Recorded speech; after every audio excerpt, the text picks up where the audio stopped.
Assalamualaikum warahmatullahi wabarakatuh. Di video ini saya akan bahas tentang perulangan ya. Perulangan ini adalah salah satu dari eh, struktur dasar algoritma ya. Kemarin kita sudah sempat belajar.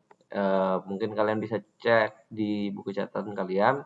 Struktur dasar algoritma itu ada urutan, kemudian percabangan yang kemarin ya kita pakai if else, kemudian switch case, dan yang terakhir ada perulangan. Nah, seperti apa sih perulangan? Di sini kita akan coba bikin project baru ya. Di sini Ctrl N. Oke, untuk mendemonstrasikan perulangan, saya akan coba membahas dari sebuah kasus. Misalnya kasusnya nggak usah yang serius-serius, nggak usah yang susah-susah, yang duh, yang simpel aja. Misalnya gini, pernah nggak kalian disuruh untuk nulis, misalnya nulis, saya tidak akan mengulanginya lagi sebanyak 100 baris, seperti itu. Misalnya menulis, saya tidak akan mengulanginya sebanyak 100 baris misalnya. Di buku, biasanya gitu kalau dihukum ya, terutama teman-teman yang mungkin waktu sekolahnya, waktu SD-nya bandel mungkin ya, pernah disuruh seperti ini. Nah, kita akan mencoba melakukannya dengan program, oke? Jadi kita coba dulu, misalnya jangan 100 baris dulu, misalnya sebanyak 3 baris. Nah, kemarin kita udah sempat belajar ya untuk pemrograman C++. Pertama, tentunya siapkan include-nya dulu, karena kita mau pakai input output, harus disertakan include IOStream.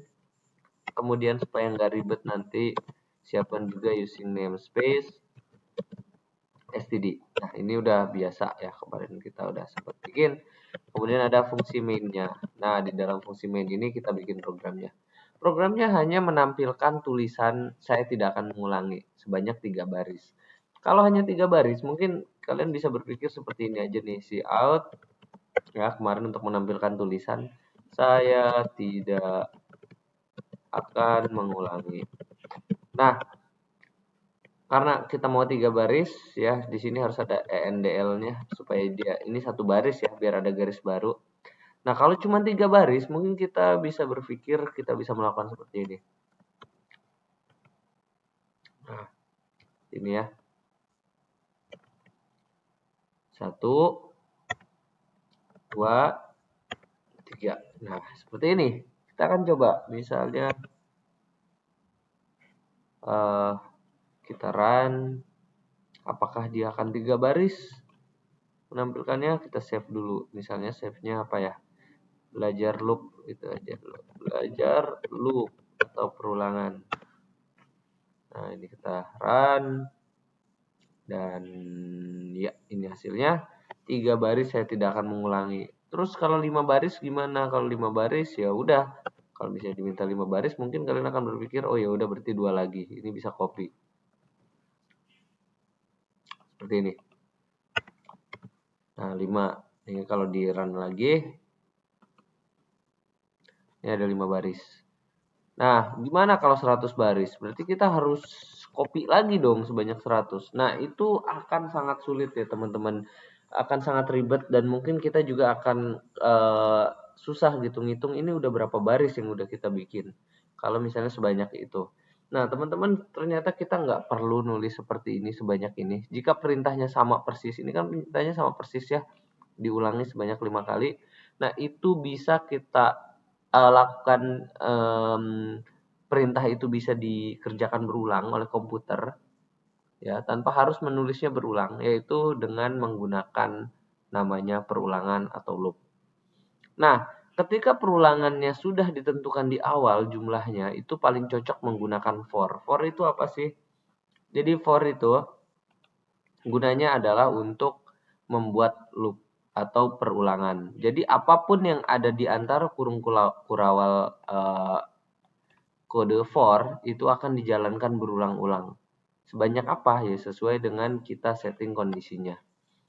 Jadi secara struktur ya, sorry ya, ini pakai for. Nah, seperti ini kurang lebih sintaksnya. Mungkin boleh dicatat teman-teman ya. Jadi nulisnya itu pertama for, kemudian ada tanda kurung. Di dalam tanda kurungnya ini ada tiga. Satu, inisialisasi counter, kedua, kondisi, ketiga, modifikasi counter. Nah, seperti itu. Nah, gunanya buat apa sih? Jadi gini, teman-teman.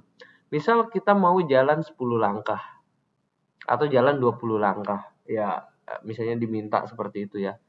Jalan ke kanan 5 langkah, jalan ke depan 10 langkah. Nah, kita bisa tahu 5 langkah, 10 langkah itu gimana? Tentunya kita harus menghitung kan.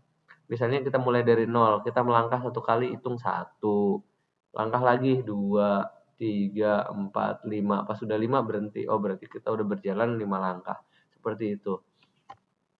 Jadi harus ada namanya counter. Counter itu untuk penghitungnya ya. Counter ini bukan counter pulsa, bukan counter ya bukan yang semacam itu ya. Counter itu artinya penghitung.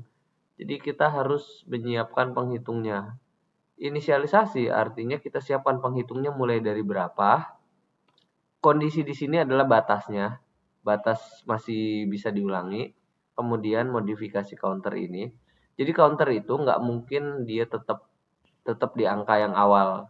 Kayak kita jalan 10 langkah nggak mungkin kan ngitungnya 1, melangkah lagi 1, melangkah lagi 1, kan nggak mungkin.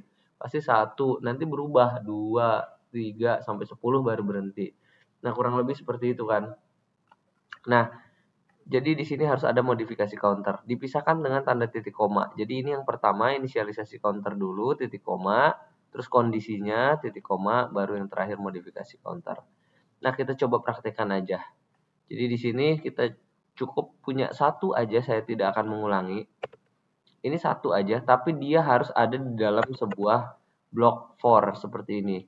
Ini bloknya itu ada kurung kurawal bukanya, terus ada tutupnya. Nah, perintahnya nanti ada di tengah-tengahnya, ada di antara. Itu perintah yang akan dijalankan secara berulang. Nah, misal di sini kita bikin sesuai sintaksnya ya tadi ya. Jadi for dulu, kemudian nanti ada tiga hal yaitu inisialisasi counter, kondisi, dan modifikasi counter. Nah, contohnya gimana? Misal kita tulis kayak gini, for. Nah, untuk inisialisasi counter itu biasanya kalau counter. Nah, kalau counter atau ngitung, hitung kan 1, 2, 3. Berarti tipe datanya apa? Coba tebak.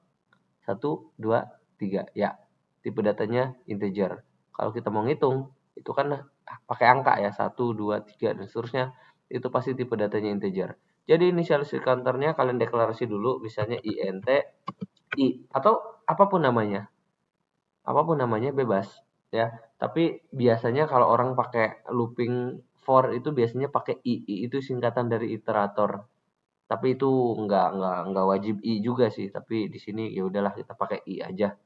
Terserah sebenarnya namanya apa, pakai a, b, c juga boleh. Tapi biar kompak kita pakai i aja.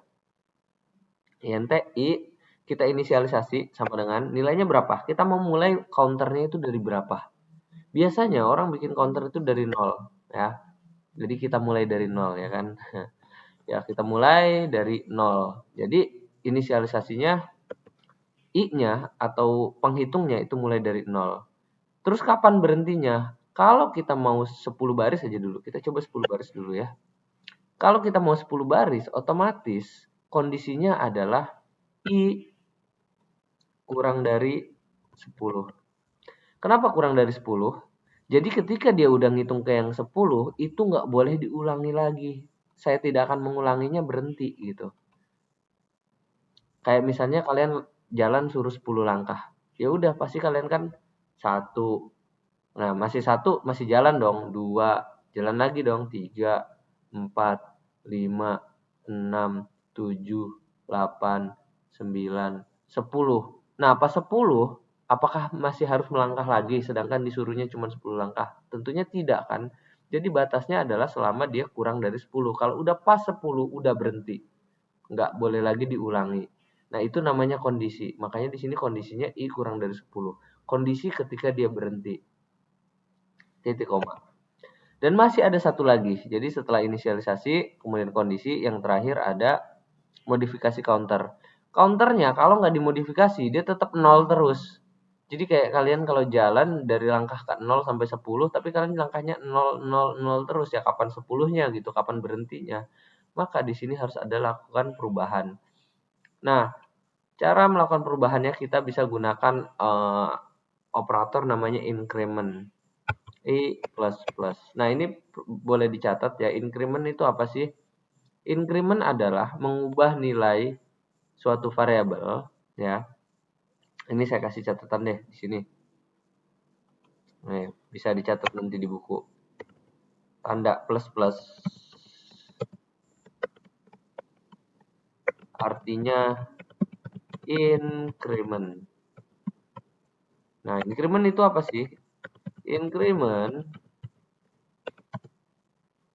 adalah operator yang mengubah nilai variabel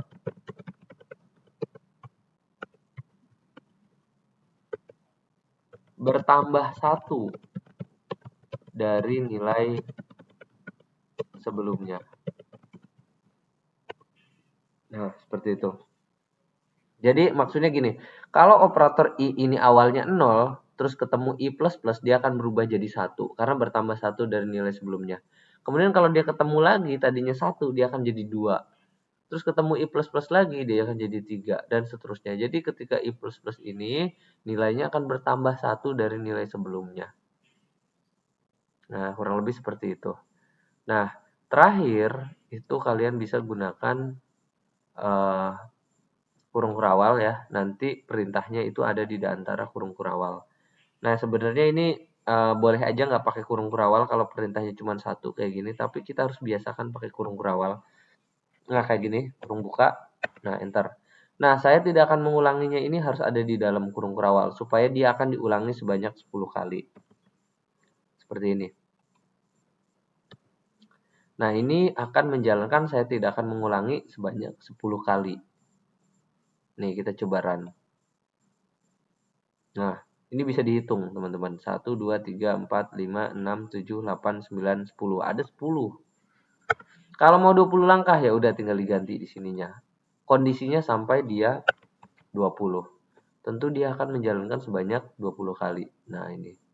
100 ya sama, kita tinggal ganti aja jadi 100, maka dia akan menjalankan sebanyak 100 kali. Tuh. Tuh ada banyak tuh. Ini scroll aja. Kalau mau hitung silahkan, tapi saya sih enggak ya. Percaya aja, ini udah sesuai rumusnya pasti benar ada 100 jumlah langkah. Kurang lebih seperti itu. Ya. Nah, kenapa bisa terjadi seperti itu? Jadi for itu eksekusinya gini. Pertama inisialisasi dulu yang dikerjakan. Di sini kita mendeklarasikan variabel namanya I, nilainya 0. Itu langkah 1. Langkah kedua yang dilakukan compiler, dia akan ngecek kondisinya. Apakah I-nya kurang dari 100. Nah, karena I-nya bernilai 0, maka dia kurang dari 100 tentu ya. 0 kurang dari 100 true. Karena true, ini akan dijalankan. Setelah ini dijalankan, baru ke I++. Maka I yang tadinya bernilai 0 akan berubah jadi 1. Nah, setelah 1, baru dia kembali lagi. Kemana kembalinya? Ke kondisi lagi. Apakah I kurang dari 100? Karena I-nya tadi berubah jadi 1. 1 itu kurang dari 100 enggak? Ya sama, masih kurang dari 100. Maka saya tidak akan mengulangi, akan ditampilkan. Setelah itu balik lagi ke I++ lagi. Berubah jadi 2. Balik lagi ke sini. Apakah 2 kurang dari 100? Iya, maka ini dikerjakan lagi. Muncul lagi. Saya tidak akan mengulangi. Terus sampai I-nya itu 2, jadi 3, jadi 4, jadi 5, sampai 100. Ketika dia udah 100, apakah I-nya kurang dari 100? Karena I-nya 100, dia tidak kurang dari 100. False kan? Nah, maka saya tidak akan mengulanginya, tidak akan dijalankan lagi. Selesai loop-nya. Makanya dia akan dijalankan dari mulai 0, 1, 2, 3, 4, 5, sampai dia 100. Akhirnya ada 100 kali tulisan, saya tidak akan mengulanginya lagi. Seperti itu. Ya, kalau dijalankan tuh ada 100.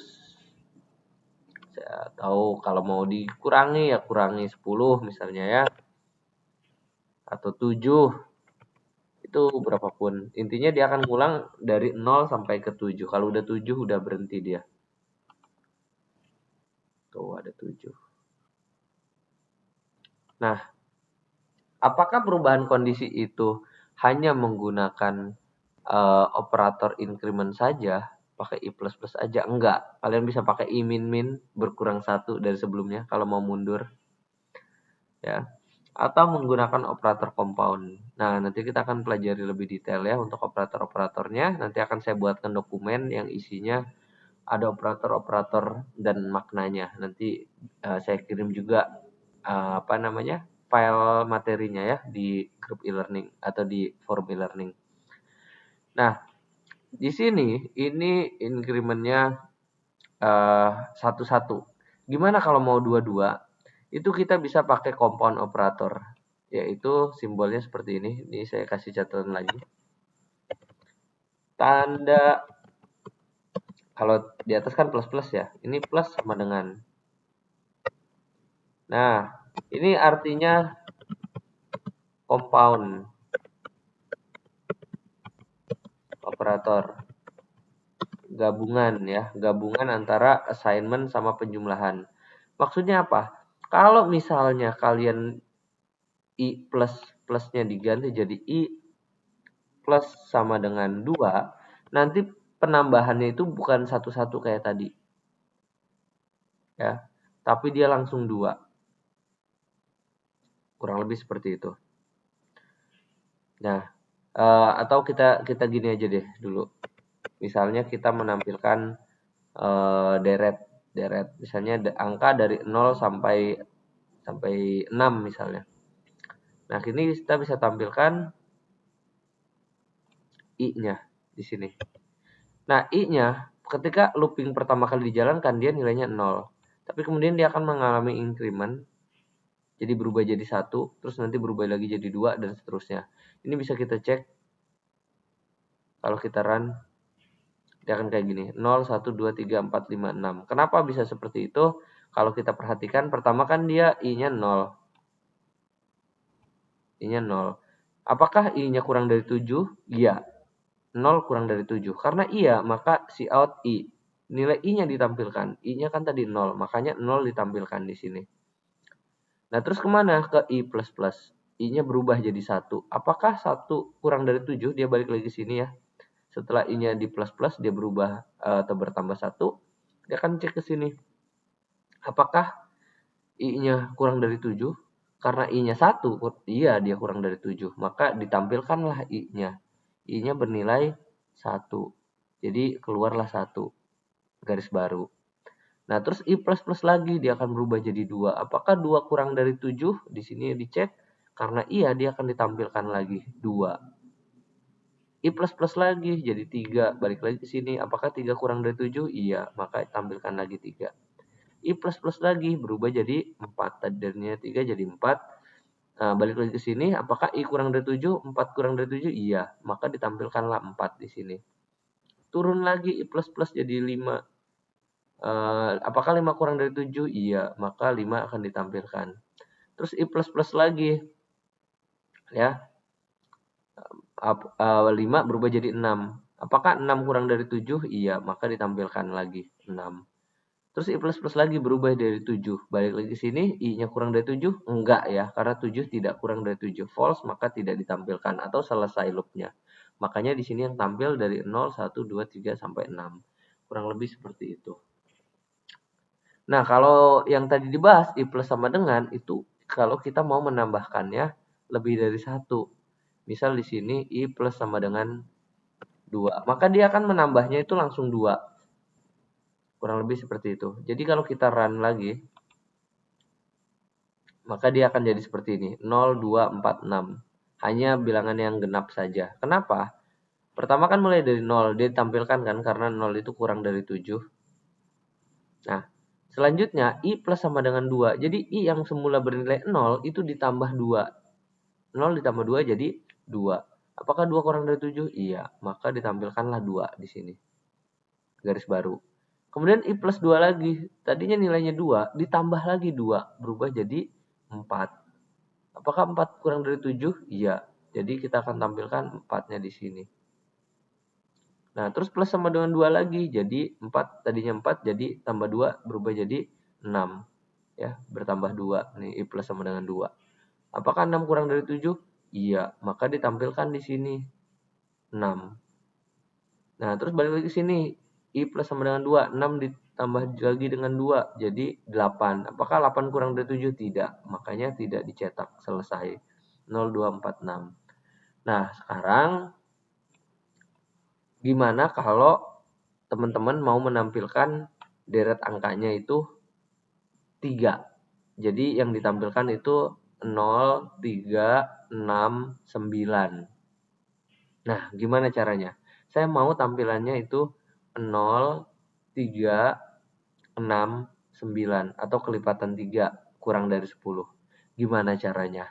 Coba teman-teman buat. Kalau sudah berhasil, silahkan di screenshot codingannya dan juga hasilnya dan di-share di forum ya.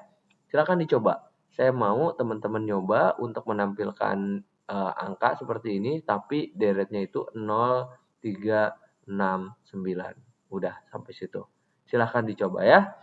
Mungkin itu saja untuk videonya. Silahkan dicoba. Kalau sudah, silahkan di-upload ke forum e-learning. Mungkin itu saja video kali ini. Silahkan disimak dan dibuat ya. Saya akhiri. Assalamualaikum warahmatullahi wabarakatuh.